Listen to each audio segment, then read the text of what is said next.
Hello, everyone. Onegaishimasu.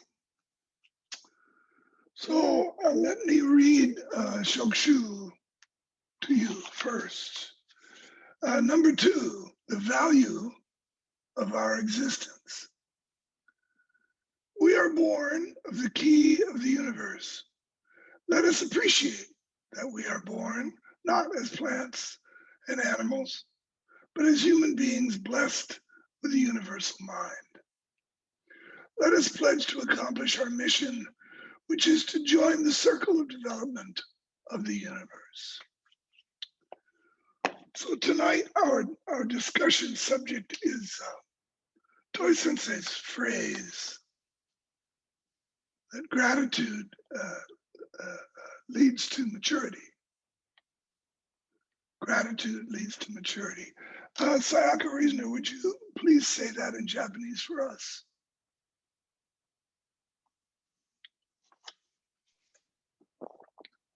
物事に感謝する気持ちが人間を成長させる。It's lots of words. So, if somebody asks you, what are you grateful for? And what would you say? Well, the first thing you would do, I think you would probably, like me, would think, first off, of all the nice things that you have and that you have been given, the advantages you have, the wonderful easiness and pleasure and comfort in your life. Those are the things we think of as being grateful. They call it in English, counting your blessings. But is that what leads to maturity? And if not, is that really what gratitude is? Or is that only like a very narrow, immature view of gratitude? All right, let's do a little key breathing while you digest that.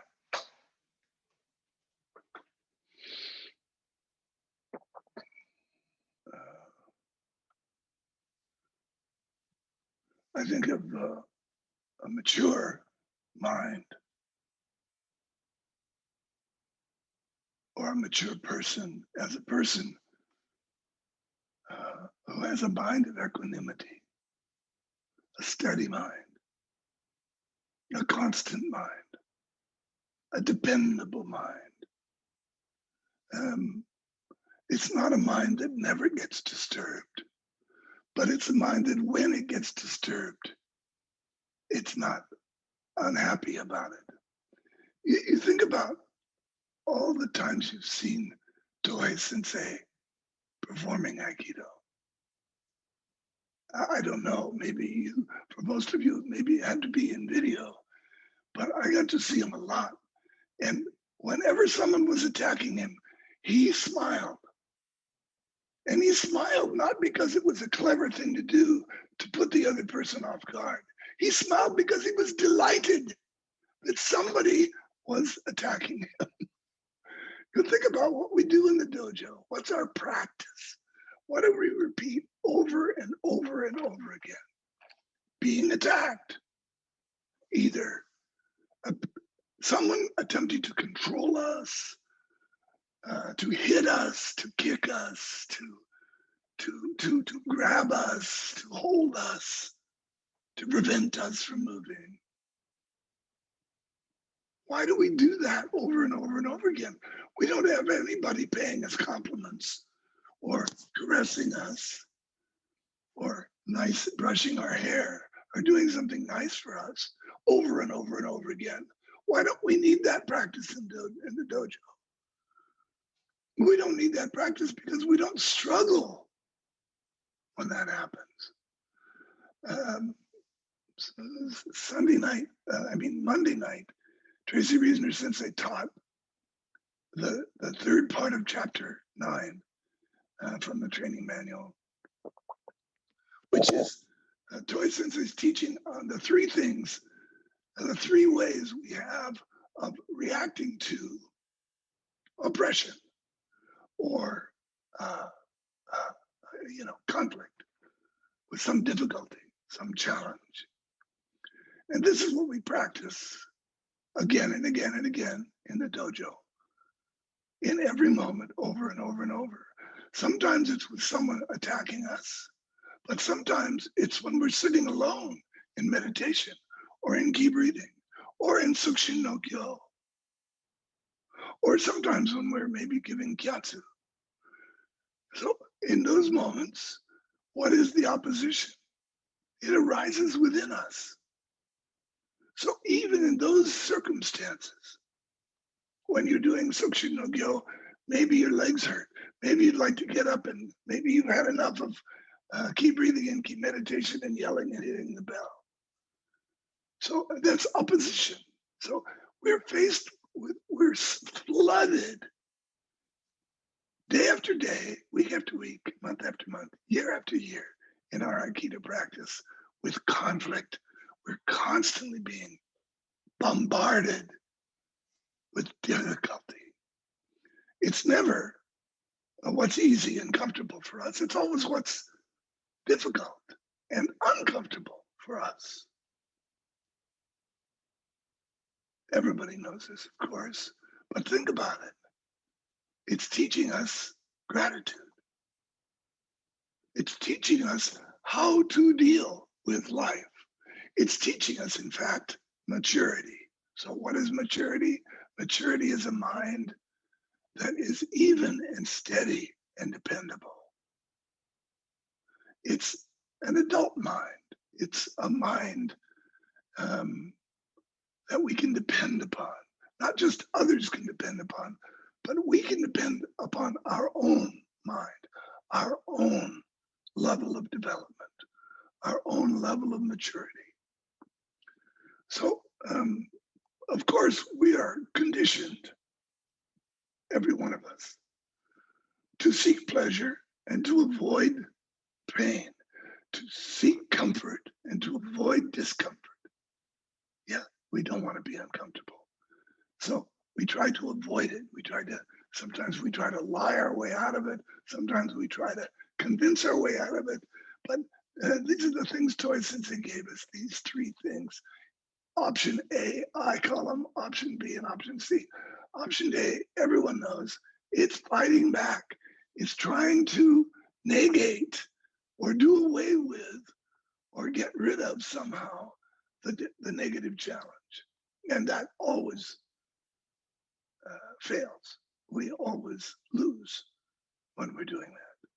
And number two, of course, option B is collapsing or shutting down or hiding so we can't be approached, right? Praying that someone else will take care of it for us. No, option C is gratitude. We have to have gratitude in our hearts for the opportunity to deal with whatever the difficulty is that's arising, whatever the attack is, which is why Toy Sensei always had that big grin on his face whenever we attacked him, whenever anybody started to go for him in any way, he was delighted. That's a very mature position to find your mind in. That's not easy for all of us. We all have much more work to do, no doubt. But at every moment, for all of us, we have different, levels of difficulty, different levels of pleasure, different levels of pain, and it's always shifting around. When I have more pain, you have more pleasure. When you have more pain, maybe I have more pleasure. It's always different. It's always changing. But wouldn't you like me, as I would like you, as my friend, or even as my student, or my teacher, to always be there for me, to always be steady, to always have a mind of equanimity. Equanimity, a mind of equanimity means a mind where everything is equal in importance.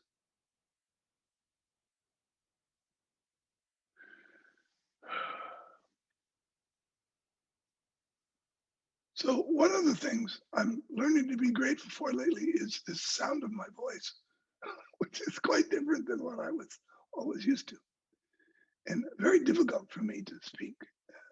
As I'm sure you can see, and I'm very sorry that this is the case. But so it means that maybe I don't talk quite so much, which maybe you like that.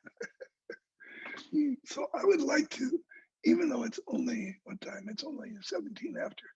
I would like to turn it over to the moderator, who I think tonight is Prakash, to get you together in your breakout rooms and discuss this so that you can come back and tell me what you decide about what I've had to say tonight. Okay, so who's first? I am, I think. I'm in group 1. This is Phoenix. Good Hello. evening, everyone. I was very fortunate to be in a room with Lynn Curtis Sensei, Aliona, and Ilaria. And had a very good conversation talking about, Alona was talking about how difficult it is when you're really struggling to be grateful, to know that you should be grateful, but to actually try to get there. That was very helpful. She also talked about having a gratitude diary and putting something in it every day as a way of maintaining equanimity, I think. And Ilaria, excuse me, Lynn we just kind of went back, was talking about this idea of gratitude leading to maturity and, how hard it is and specifically, being in a very difficult situation and having a lot of turmoil and how hard, how much you need to work, how much she works in that case, even when blaming and anger and hatred are coming up.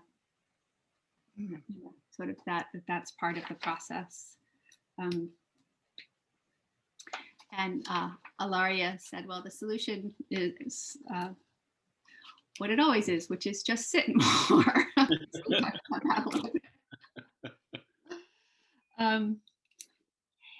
Anyway, I think part of the question, and I was talking about just wrestling with the, I bought something that turned out to need immediate repairs. I bought a car and then immediately had to spend half of what I spent on it to fix it within a week. And just managing that, just recognizing as I saw it happening, et cetera, that it's not the end of the world. I'm so grateful for so many other things. A car is a small thing in the big picture and a good place to practice I have a lot of anxieties about money. And it was like, give me a break. That is not what this is about. So that felt, in that little moment, it felt good. I think one of the, maybe a question is just that when the storms are really going in us, how do we bring of course the answer is sitting, but still, how do we how to manage that moment when there is so much opposition arising? Thank you. I think that it's important to remember for all of us that circumstances in our life direct us where we need to go, where we need to look, where we need to put our attention. And if I've always sort of felt like if life doesn't get my attention, it cracks me on the head a little harder. Hi, so I have to pay attention, right? Hi. Sometimes I don't want to pay attention to something because it's going to direct me somewhere I hadn't planned on going there. This is a really good example here that I'm going through right now. I wasn't really planning on this, So what does it do? Well, it turns everything in a different direction. And yes, I have frustration and so forth that comes up. Yeah, but the practice is, it's like you said that, Aliona, you said that you keep a gratitude diary. Well, I hope everything that's in that gratitude diary aren't good things, aren't pleasant things, aren't comfortable things, aren't answers to your prayers. And yes, unless your prayers are very open-minded, then okay. You see what I mean? Like, this is the most difficult part of this, this business of circumstances that arise, directing us where we need to go. We don't like to have our lives controlled. We particularly don't like to be controlled when it's doing something that we didn't plan on doing, taking us somewhere, directing us somewhere, causing us to put our attention on something that we didn't want to put our attention to. Before the class, I like to come here early to my office and sit. And then I do a lot of sitting and getting ready, just calmly. Do you understand? So tonight, for some reason, my whole Zoom thing disappeared. So I remounted it, and this happened about, I don't know, maybe half an hour before class. There was no one was there. And then for a quarter till, there was still no one there. So I ran inside to see Lynn and said, "Hey, there's no one there." And she goes, yeah, but actually they are. And I think I was in the wrong, it had rebooted in the wrong room. Anyway, so then I had to run back out here and try to make it work. And it took me up to 5:54. At 5:55, I want to start class. And I've been fooling around with this computer, and the computer is the one thing in my life that I'm not as mature as I could be about. And I realized I have 1 minute to become very calm so that I can teach this class. This is exactly it, folks. Exactly it. And it was actually hilarious to me. And so it made it actually quite nice to start the class. So I didn't wait. I thought, well, I'll just wait till 6 o'clock because it's supposed to start at 6. That'll give me 4 more minutes here to get calm. No. So, it's how of course, we all have our own ways of recognizing this thing we're talking about tonight and dealing with it. But the process that I love so much in Aikido, this constantly being challenged, constantly challenged, I think is very important. And let me just, I said I wasn't going to talk so much, but let me say one more thing before you go, before we move on. Shinichi Sensei said at his last blog that I just translated or edited for him, that he discovered when he was forced to take this start teaching on Zoom, he was a bit quite disappointed in the beginning because he couldn't have class in the dojo. This was like last April. So, but he found out about Zoom and he did it. Excuse me. And he said that he realized that there was some kind of experience available to us all on Zoom that's not available in the dojo. So perhaps it's obvious to you what that is, but something you might want to think about. Okay. Group number 2. Hello, I'm Davia. Hi, for the group elected me because I've been gone the whole year. last year, so I'm here. So we had Joel and Alexi from Moscow and Jack from Holocaust.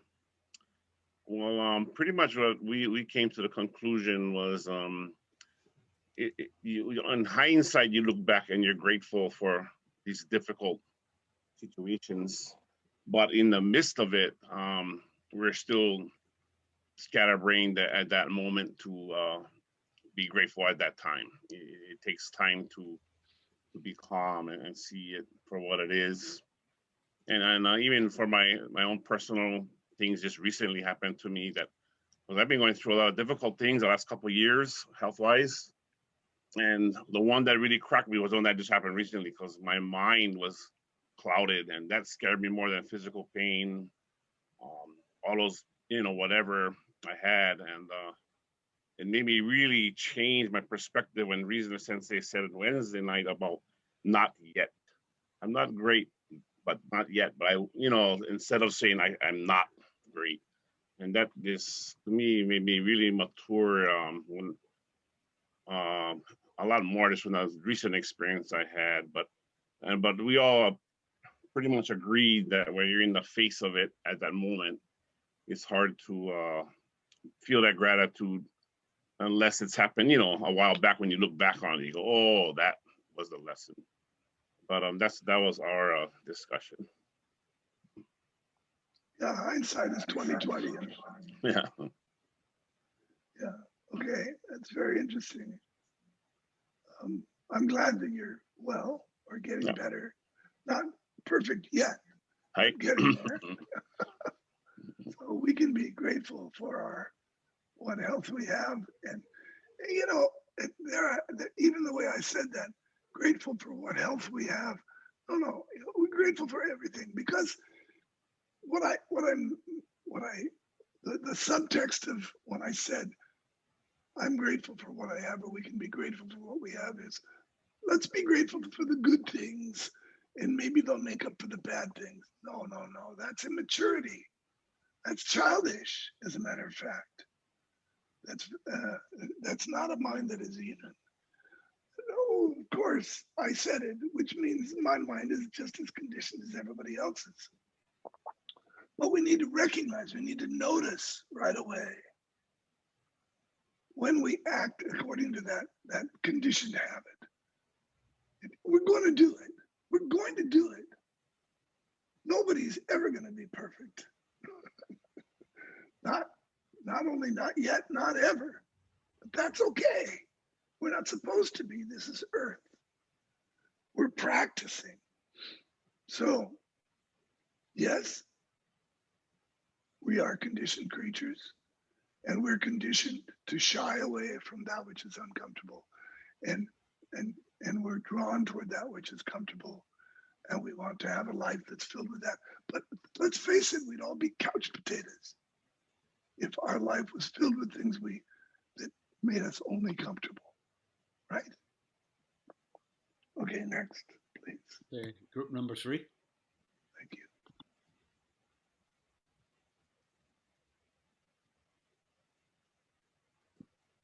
Well, we weren't sure who was leading it. Now we know who is.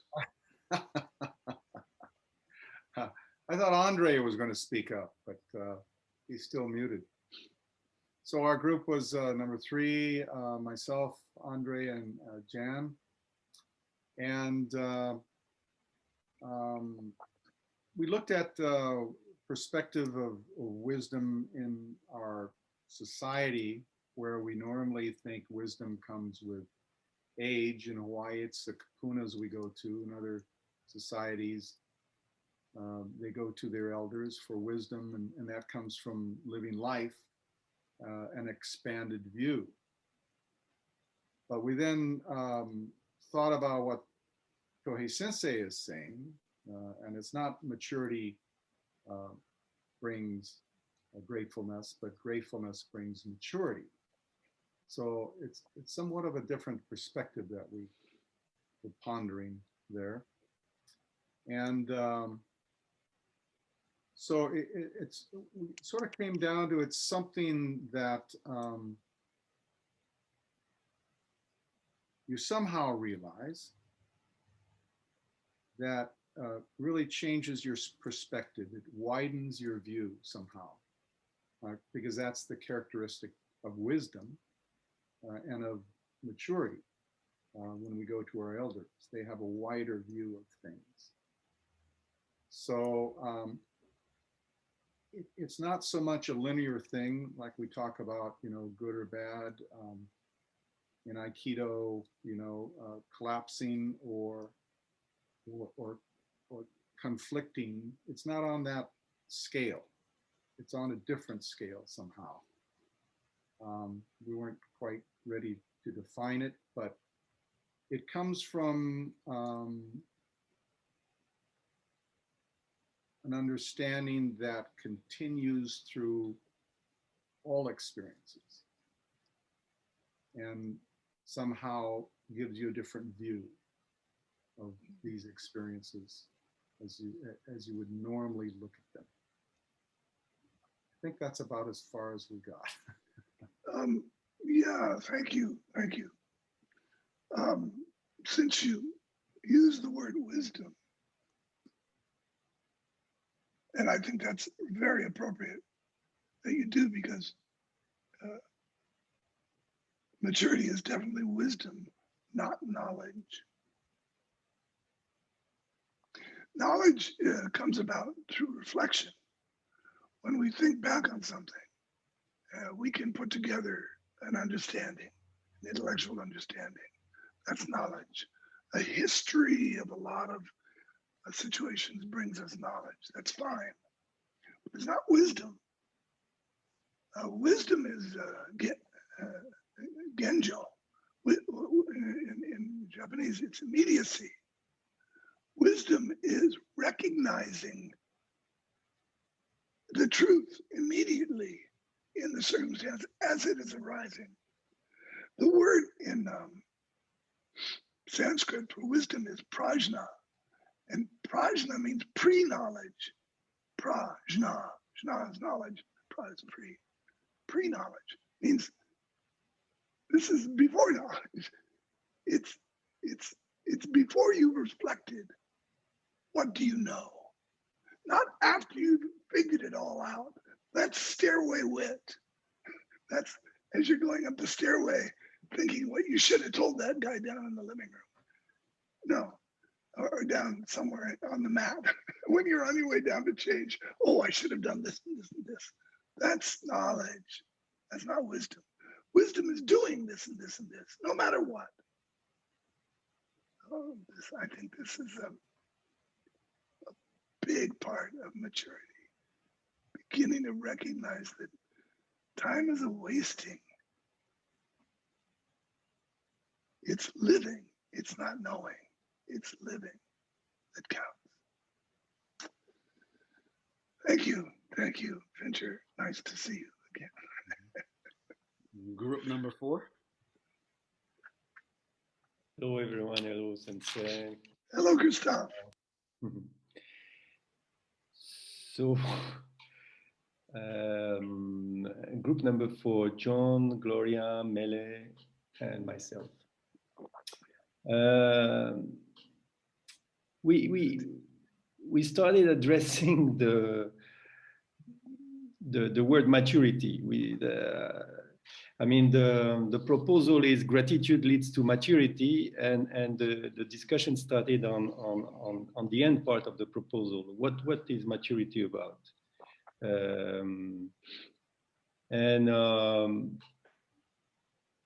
One of the things that was said was that it has to do with being available for the others and being able to give one's time for the others. And then we moved on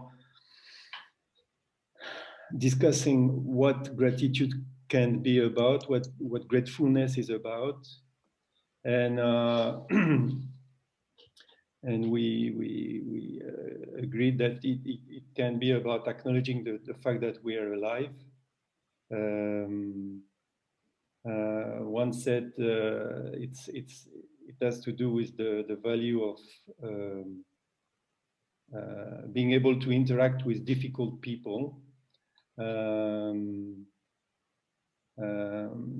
The fact that we acknowledge that difficult people can be a blessing and can bring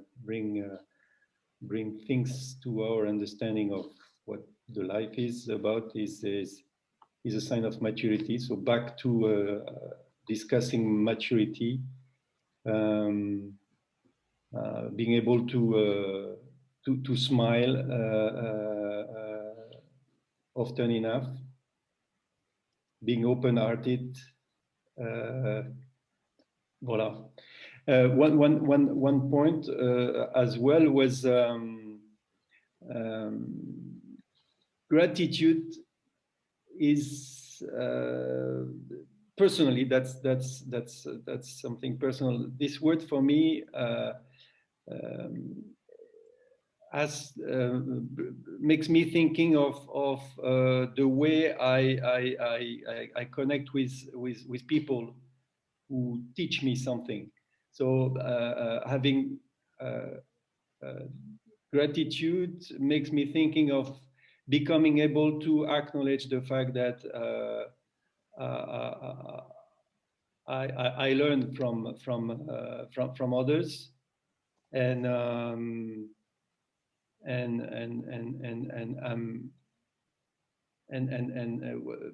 because there is a possibility that I'm not able to acknowledge this, and I'm not able to display this gratitude, and being able to acknowledge the fact that I learn from others may be a sign of maturity. I don't know if this is all making sense. Over to you. Okay, thank you. You know, I listen to NPR, National Public Radio, as I'm driving around. I have to drive a lot in my job. And so I hear interviews with various specialists. And at the end of the interview, they always say, the interviewer always says, thank you very much, for coming on the show. And I notice it's glaringly obvious that some people say, thank you for the opportunity. But other people say, you're welcome. So who has gratitude? Yeah. So this is a big deal. In our culture, it's not considered impolite by any means to say you're welcome. I mean, it's actually considered to be quite polite. Maybe even we teach our children to say you're welcome when someone tells you thank you, to be, polite. But think about it. So Suzuki Sensei taught me that whenever a student tells you, oh, thank you so much for what you taught me, you don't say, oh, you're welcome. You say, thank you for the opportunity, because life, I'm the center of the universe. See, when you say you're welcome, you're making him the center. It's arrogant. Your own arrogance makes someone else the center. But you mean to take it for yourself, but no. Thank you, I'm practicing. I appreciate you giving me this opportunity to practice further. This, to me, is the difference between knowledge and wisdom.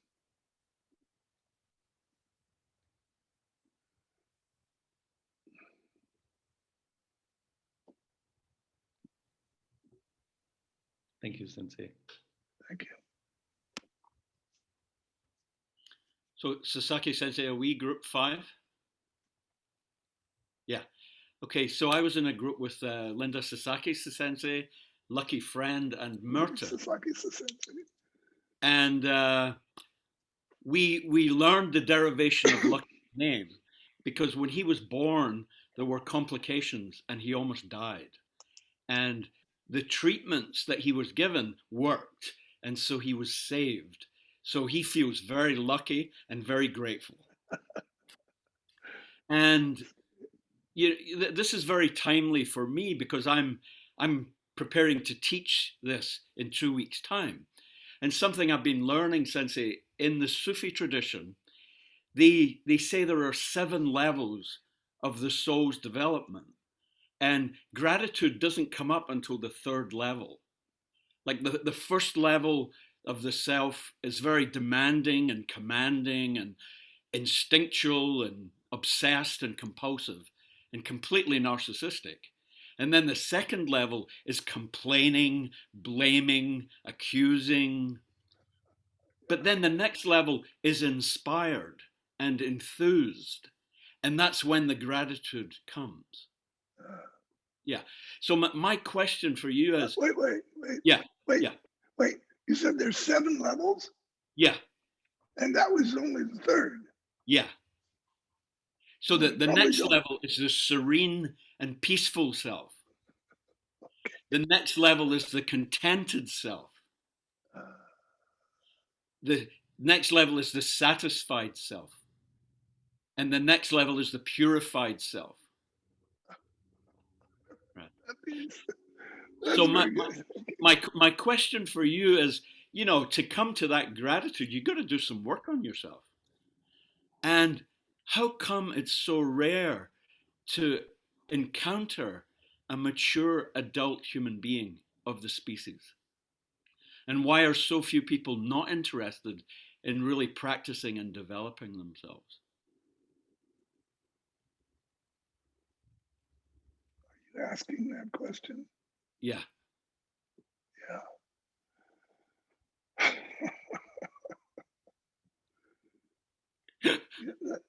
There's no answer to that. That's Earth.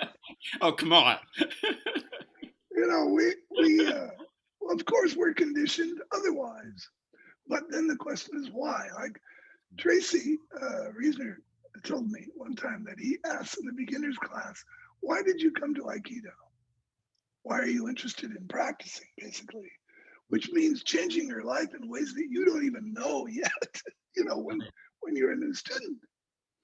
And he said he makes them ask 5 times. Why?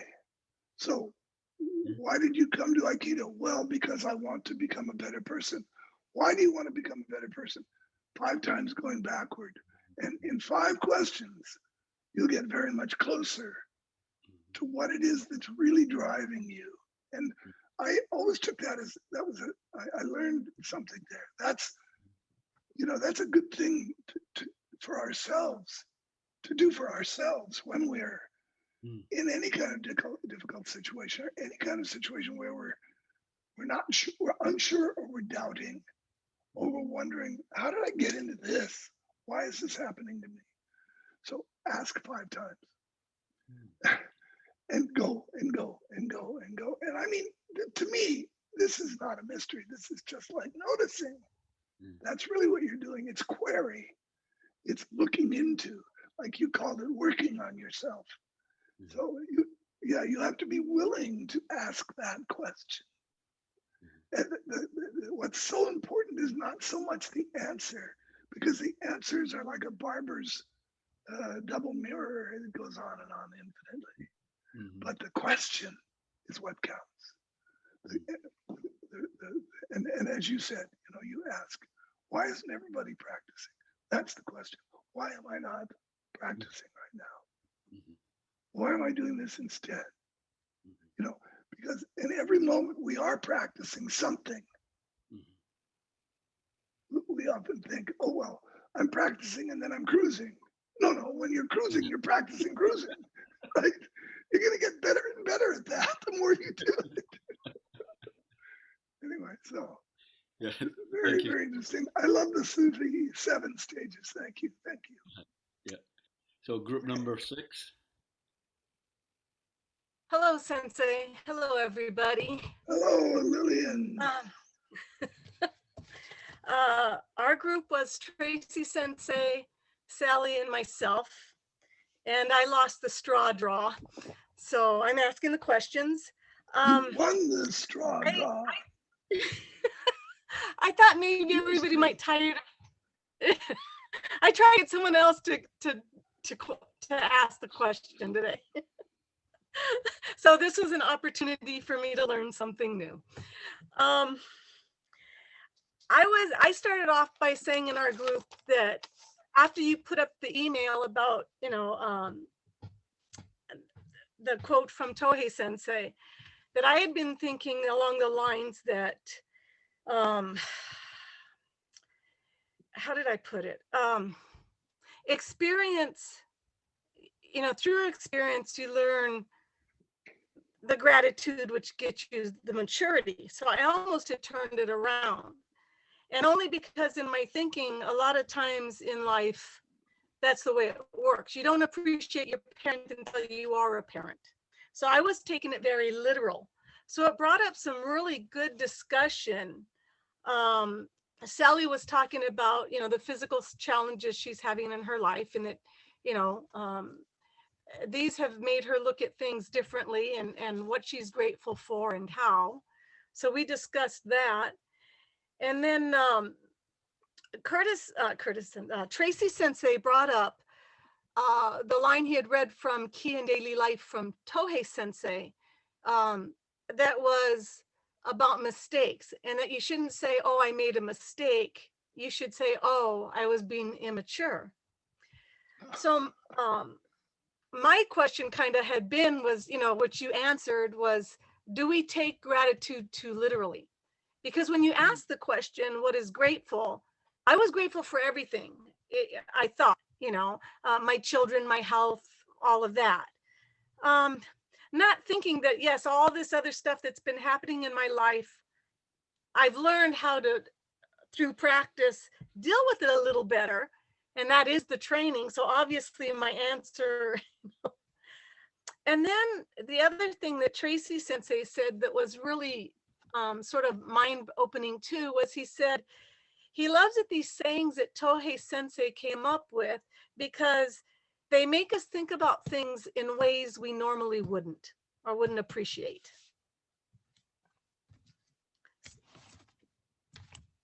So. Is that it? Yeah, I hope that was cohesive. Yeah. In some way. Oh, that's great.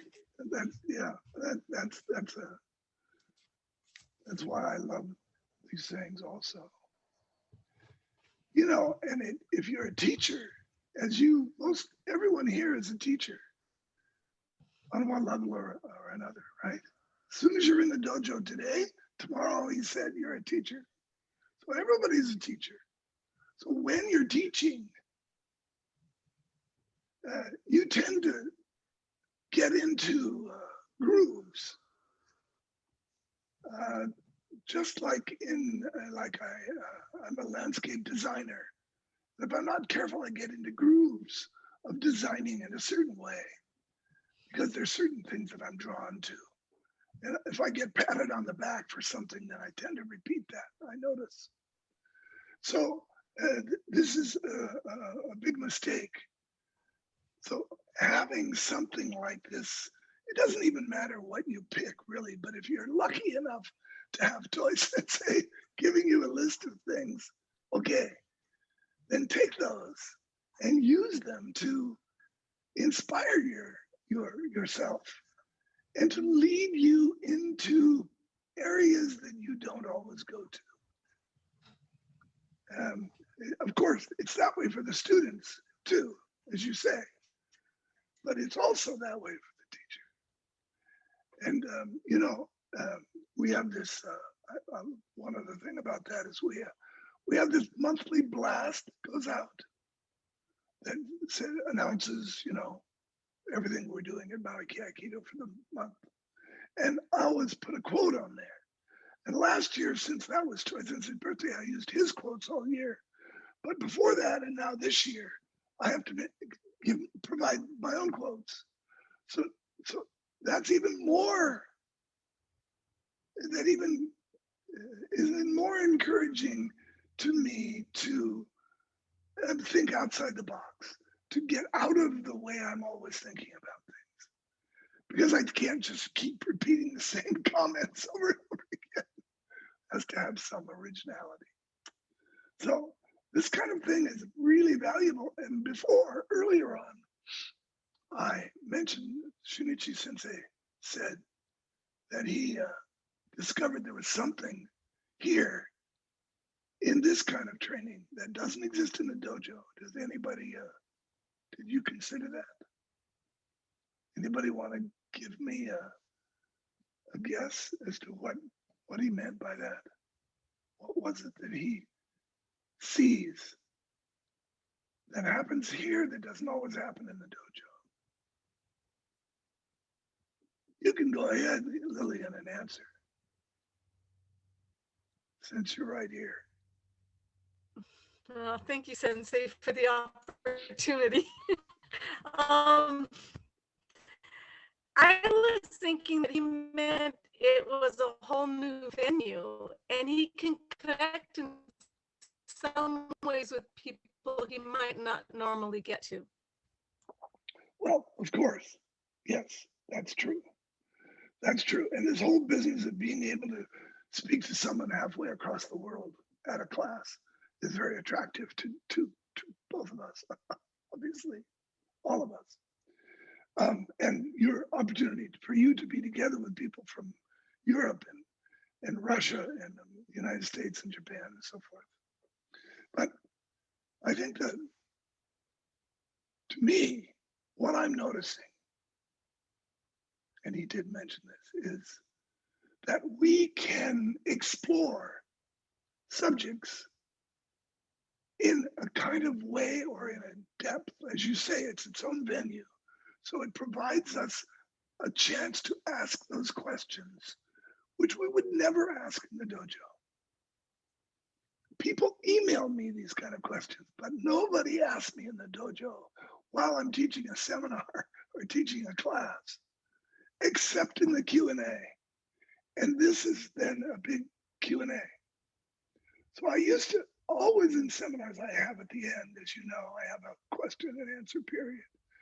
Nobody else does that in Aikido. Only I do that. And I do it because I think I wanted this venue to take place so that we could ask these questions. And then when the Zoom came along, it was like all that. So it would be nice also to be able to go into the dojo and practice. But this is the thing that it provides us. So we want to take advantage of it. I mean, it won't always be here, believe me. Not like this. Now's the time. Group number 7. Hello, Sensei. Hello, everyone. Hello. We have, our group was Vitali and Roy. And unfortunately, Roy's, we couldn't hear Roy, but he could hear ourselves. So we discussed, and our discussion was similar to group 2. When we has gone through the difficult times, and then we look back those times, we can be very grateful because, you know, because of that, we can see that we are already grown and we were able to change. So often I and Vitaly also mentioned that we could, you know, appreciate it. And one thing is those difficulties, I probably wouldn't have chosen myself. Just life brought it to me so that, you know, I had no choice but dealt with it. And as a result, I've grown. So from this vantage point, it's easy to appreciate.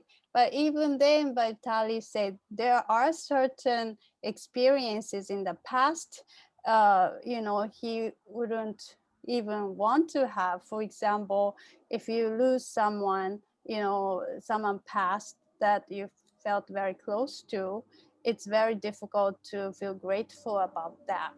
And another thing is, like group 2 says, if you are experiencing right now because we feel so uncomfortable, just want to get out of that situation, it's difficult to feel grateful.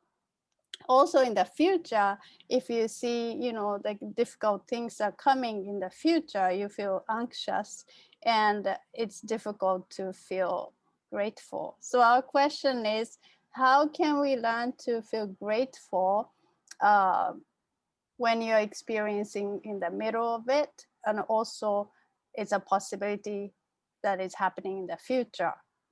Also in the past, that we wouldn't, if you lose someone you're close to, how could we feel grateful? That's our question. Okay, thank you.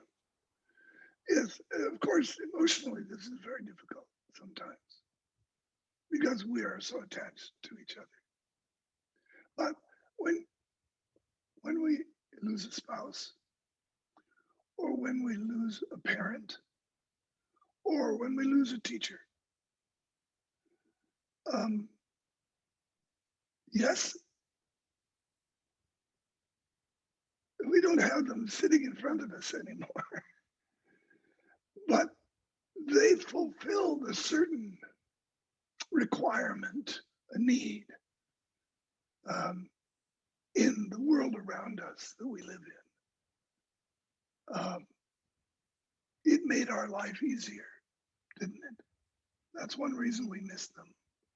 It made our life easier emotionally, of course, because we loved them, but it also made our life very much easier responsibility-wise. When Suzuki Sensei passed away, I was grieving him. And then I realized that one of the reasons I was grieving with him is because now I was going to have to do everything. Now I already took a lot of responsibility, but I was going to have to be, the buck stops here. See, I could always go, well, ask Sensei, or I could go to Sensei and say, well, what is the answer to this? How should I deal with this? How should I respond to this person? Or he would just come right out and tell me, don't do that. What are you doing? Do this.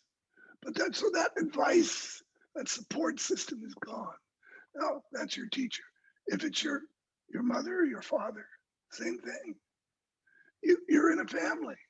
They're carrying a certain degree of responsibility in that family. Maybe even they're old and they're not functioning so much. They're not so much taking on functional responsibility, but they have a leadership position. They have they're mature human beings, and they're there for a reason. And when they're gone, that it's you. One time I was sitting in the 2 years ago, I was sitting in the middle of the dojo in Japan at headquarters. And I looked around the room and I was the oldest person in the room.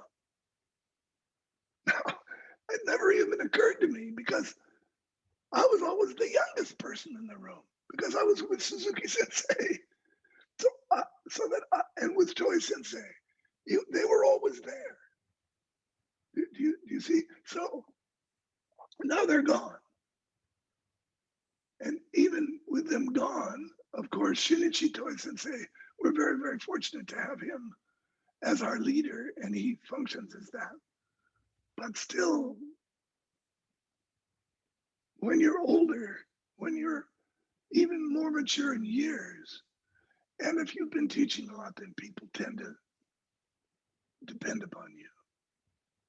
Instead of Toy Sensei or instead of Suzuki Sensei, they're gone.